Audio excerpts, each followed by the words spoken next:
volver a las bases y sin duda el 29 de noviembre obtener la mayor cantidad de representantes desde juntas parroquiales, concejales, alcaldes y prefectos para decirle al Ecuador no hay un solo camino, aquí hay también otra opción.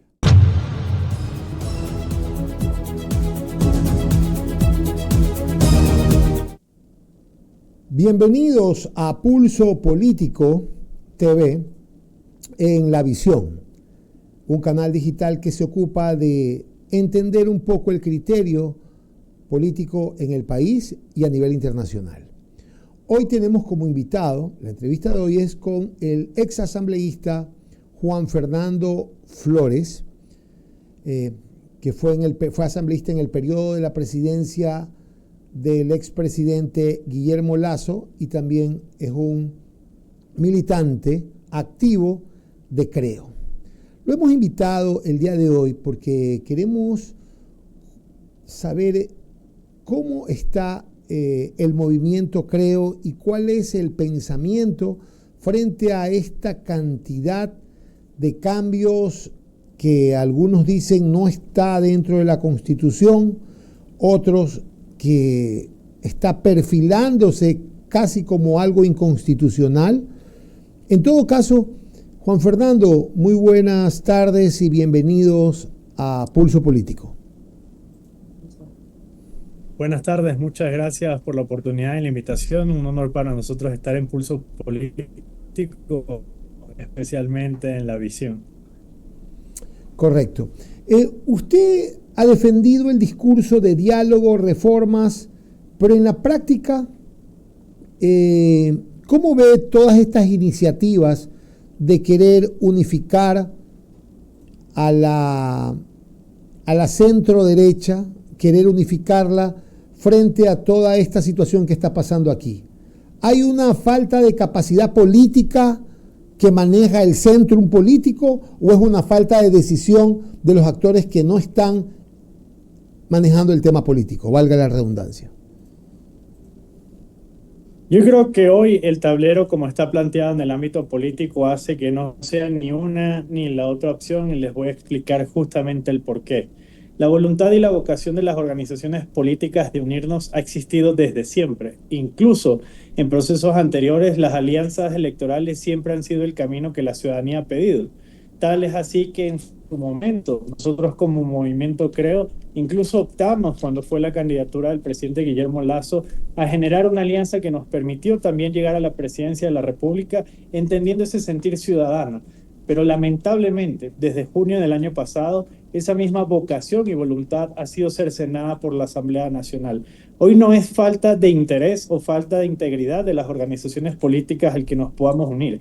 Hoy el problema está en que tras las reformas que aprobó la Asamblea Nacional en junio del año pasado, con los votos del gobierno, pero también con los votos de la Revolución Ciudadana, esas buenas intenciones solo se han convertido en un camino al infierno. ¿Y por qué menciono esto? Porque tras las reformas que hiciese la Asamblea Nacional, se generó una nueva dinámica en el tablero político y electoral para las organizaciones políticas. ¿Por qué? Porque dos reformas hicieron que simplemente las alianzas solo sean una intención de humo, cuando en las seccionales siempre hemos visto que la voluntad de organizaciones nacionales, provinciales y cantonales ha sido la de unificar criterios para apoyar una u otra candidatura. Hoy, tomar ese mismo camino puede llevar a la extinción de las propias organizaciones políticas. Y les explico por qué rápidamente. En el Código de la Democracia se modificó el artículo que establece las formas en las que una organización política puede desaparecer, generando un cambio importante y sustancial. El primero, que tiene que ver justamente con el hecho o la acción de que las organizaciones políticas siempre se medían en lo que popularmente se conocía la tarjeta amarilla. Era que cuando en una elección no alcanzaba un porcentaje, tenía una segunda oportunidad en la siguiente elección para salvarse.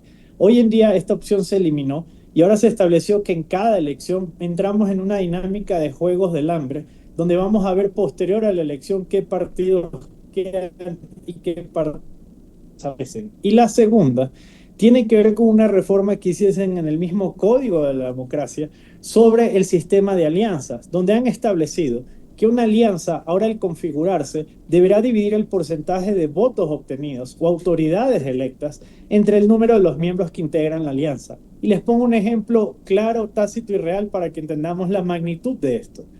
Si 6 organizaciones políticas de la centro-derecha tomáramos la decisión responsable de unirnos y decirle al país, hoy nos unimos como tendencia para presentar candidaturas unitarias en los 222 cantones del Ecuador, y nosotros obtuviésemos dentro de ese proceso al menos el 50% de alcaldías, es decir, esa alianza de 6 partidos obtiene 111 alcaldes, la nueva ley obliga a que se divida ese número de autoridades electas entre el número de organizaciones políticas que configuran.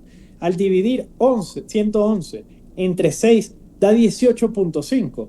Pues la ley hoy establece que si no alcanzas al menos 22 alcaldes en el sistema en el que tú te configures, desapareces. Por lo tanto, imagínense hoy la condición en la que estamos. 6 partidos nacionales nos unimos, presentamos candidaturas, ganamos el 50% del país el 29 de noviembre y 180 días después desaparecemos como organizaciones políticas por esta triquiñuela que ha armado la Asamblea Nacional con los votos de la Revolución Ciudadana y del Gobierno Nacional. Frente a esto, Juan Fernando, que vemos que no solamente es un problema organizacional, sino ya se vuelve un problema estructural, porque definitivamente afecta a la democracia como democracia. ¿Piensas tú que esta situación que apareció en la Asamblea y que fue aprobado por 2 partidos se debe a sencillamente que los partidos políticos comenzaron a perder su hegemonía y definitivamente después de haber perdido la hegemonía, partidos como Creo, que llevaron a la presidencia, y otros partidos también muy parecidos a Creo, tienen ahora el desafío de conseguir el liderazgo para luego regresar a donde antes estaba, a donde estaban las reglas? Te hago esta pregunta como inicio de, deberíamos trabajar más en las alianzas entonces, pero no solamente en las alianzas que te perjudican por la nueva ley, sino tal vez en un liderazgo fresco, porque si solo hay 2 especies de líderes, automáticamente la democracia queda cercenada con los participantes que vienen. Yo creo que hoy en día el país hay que hablarle con transparencia y sinceridad, porque incluso siendo muy responsable en lo que voy a decir, hoy no existirían 2 grandes organizaciones políticas, porque una de ellas ha jugado con el sistema electoral para eliminar a la otra. Tal es así que 2 bancadas legislativas llegaron a la Asamblea Nacional con casi el mismo número de legisladores, y hoy por hoy, 1 año y medio, casi ya 2 años después, la Revolución Ciudadana no tiene organización política. Por lo tanto, la constitución de una hegemonía no está sobre 2 organizaciones, está solo sobre una que busca una supervivencia forzada que no necesariamente beneficia a la democracia. Y sí, esto nos obliga a las organizaciones políticas a recoger los pasos y a mirar justamente hacia las bases estructurales para hacer un cambio generacional, un cambio organizacional, pero también un proceso real de transformación. Porque no hay que confundir las elecciones de ámbito nacional como una presidencia o la elección de asambleístas con una realidad que también existe en el país, y es que cuando vamos a unas elecciones seccionales, muchas veces no es ni siquiera la organización política la que tiene la fuerza, es el nombre del candidato o la candidata que hace la diferencia en el ámbito local, y que eso debe ser lo que hoy le está preocupando tanto al gobierno como a su propia oposición. ¿Por qué? Porque el país se está dando cuenta de que no existen solo 2 visiones, sino que puede existir una tercera visión, que es de las organizaciones políticas serias, responsables como el Movimiento Creo, que hemos servido durante 14 años al país y que nos vamos a seguir presentando y vamos a seguir participando, porque la democracia no se constituye con el arreglo de una ley para verse beneficiados unos sobre otros, sino cómo se persiste en el planteamiento político para hacer un proceso de cambio y transformación. Así lo aprendimos desde Creo. Fueron 12 años de entrega completa al país que nos llevaron a la presidencia, donde tuvimos aciertos y desaciertos, pero ahora nos toca recoger ese mismo camino, volver a las bases y sin duda el 29 de noviembre obtener la mayor cantidad de representantes desde juntas parroquiales, concejales, alcaldes y prefectos para decirle al Ecuador: no hay un solo camino, aquí hay también otra opción. Algo que dijiste, Juan Fernando, que me parece interesante es que pareciera que hoy en día las estructuras ya no tienen tanta trascendencia más que el liderazgo personal. Y eso, pues, siendo nosotros un país suramericano, del tercer mundo, las figuras pesan más que la misma estructura, organización, ideología. Lastimosamente es así. Frente a ese concepto, el escenario que tenemos es la alcaldía. Han pensado en potenciar el liderazgo de algunas personas que participaron en el gobierno del expresidente Lasso. Se oye mucho el nombre de Cucalón como candidato a la alcaldía, pero también hay una especie como de, no sabemos si en los social cristianos, no sabemos si en un frente del centro derecha o del mismo Creo. Yo les puedo decir que Henry Cucalón ha sido un hombre excepcional que ha servido a este país en diferentes espacios, en diferentes espectros, y sin duda ha demostrado vocación de lo que es ser un servidor público. Pero sería irresponsable de mi parte en estos momentos decir sí o no, porque acojo las palabras del propio Henry Cucalón hace unos días en algunos medios de comunicación, de que este no es el momento de los nombres, sino el momento de las propuestas. Si no tenemos algo que nos una, más que el correr y el sobrevivir como organizaciones políticas, cuidado, cometemos el error de colocar a cualquier persona en una candidatura solo por sobrevivir y que posterior a las elecciones del 29 de noviembre no nos regrese ni a ver a las organizaciones que los están respaldando. Por lo tanto, en estos momentos, creo, está evaluando y considerando todos los nombres y todas las opciones con criterios claros. Quienes tengan casos de deudas con el Estado, tengan temas de hechos relacionados con corrupción, tengan deudas, por ejemplo, en temas de lo que es pensiones alimenticias o denuncias por violencia intrafamiliar, no ingresarán con el número 21 a las candidaturas en ninguno de los espacios que podamos participar.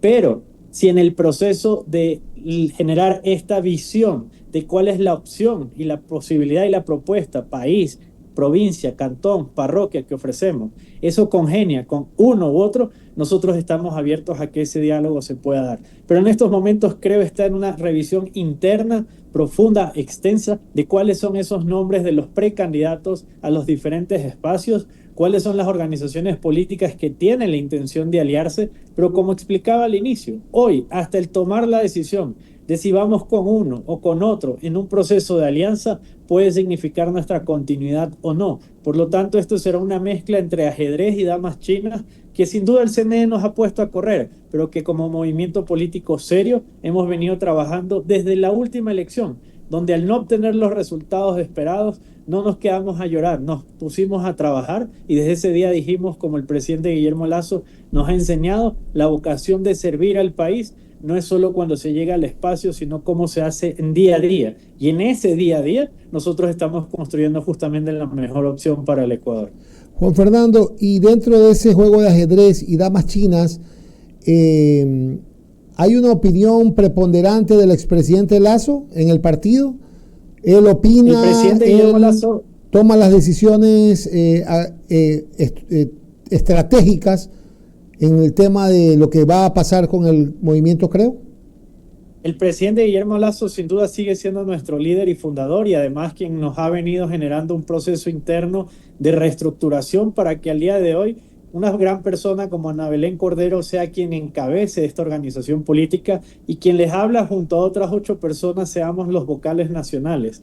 Creo es una organización que en el año anterior, mientras otros simplemente estaban desaparecidos o habían pasado sus procesos de la consulta popular, nosotros nos dedicamos a profundidad a hacer elecciones provincia por provincia.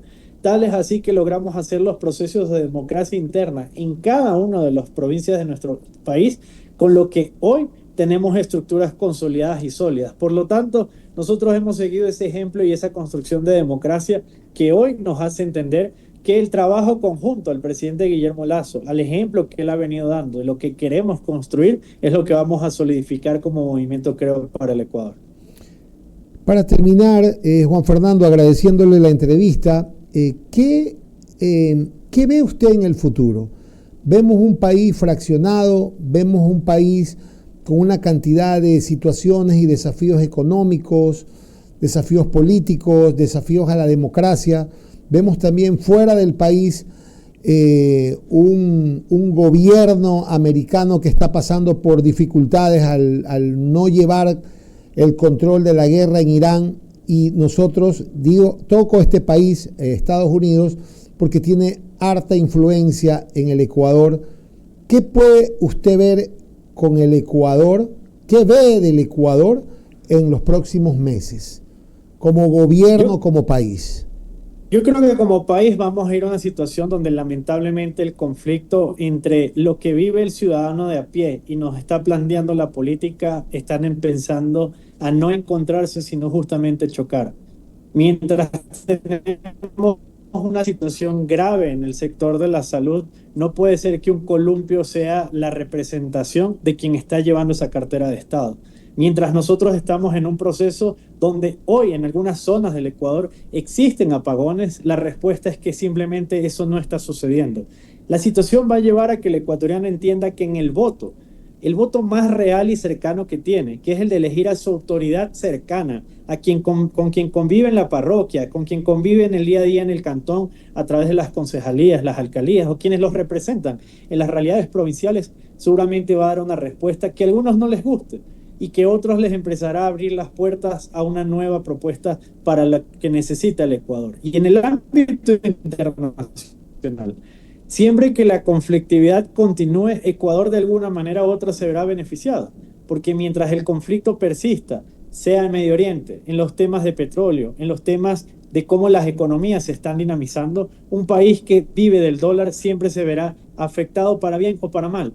Lo que nosotros esperamos es que en ese sentido la paz sea el camino que reine, que se puedan establecer los diálogos que se requieren para esto y que en el ámbito económico empecemos a hacer lo que otros países ya hacen, que es no depender necesariamente de las decisiones políticas para que la economía se vea afectada o no, porque basta ver países hermanos como Perú o Colombia, donde más allá de lo que pase en la política, su economía sigue saliendo adelante. Lo que hoy debe pasar en el Ecuador es exactamente lo mismo, para que el bolsillo de los ciudadanos no se vea afectado por encima de las decisiones, buenas o malas, que tomen quienes estén sentados en el poder de turno.